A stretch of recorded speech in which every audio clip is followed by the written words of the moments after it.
The escape bought them time, but not safety. For days, Xie Daoyun led the surviving members of the Wang clan through valleys, forests, and abandoned villages. Food was scarce. Horses collapsed from exhaustion. Children cried from hunger and fear. Still, she kept them moving. Still, she whispered hope into their trembling hearts. But war has its own cruel rhythm, and it eventually found them. One afternoon, as they approached a remote village, a group of villagers rushed out, shouting in panic.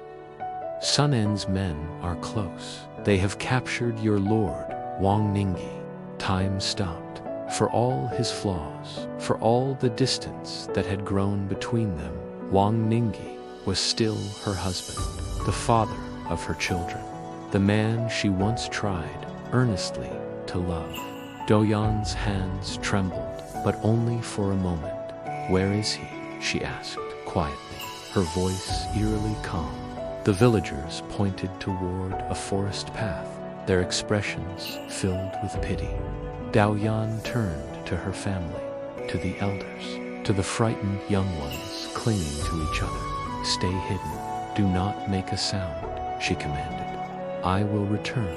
But deep down, she knew she would return alone.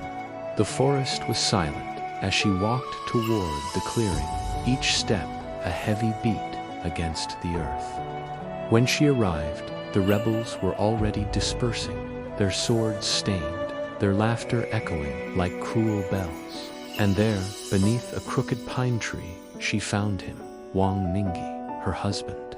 His fine robes were torn and soiled. His body was still. His face was turned toward the sky, as if he had tried to beg the heavens for a mercy that never came. Daoyun knelt beside him.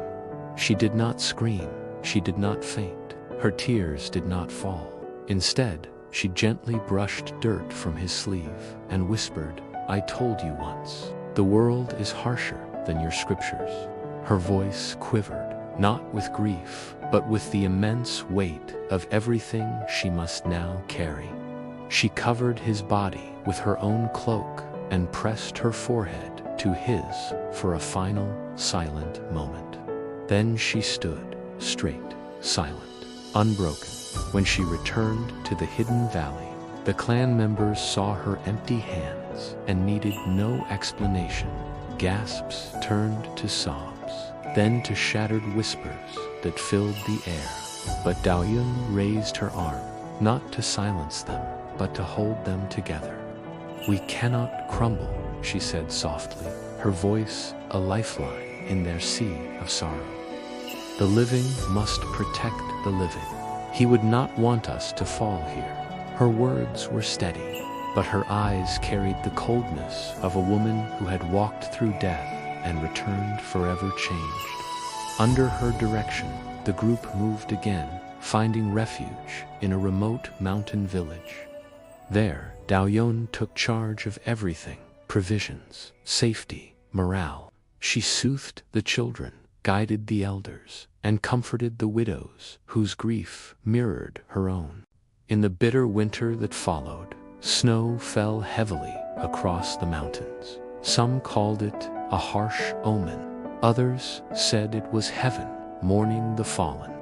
But one night, as Daoyun stepped outside her thatched shelter, she watched the snow swirl in the moonlight, soft yet relentless. And in that quiet moment, she remembered her childhood brilliance, her famous line, spoken with innocent joy all those years ago: "It is like willow catkins rising with the wind." How strange, she thought, that the girl who once described snow with poetry now stood in it as a widow, a leader, a warrior of fate. This snow was no longer just beauty. It was proof she had survived what should have broken her, and the world would remember it. Join me next time for Part 5, the final chapter of Xie Daoyun's extraordinary life. Thanks for watching, and don't forget to follow for more stories.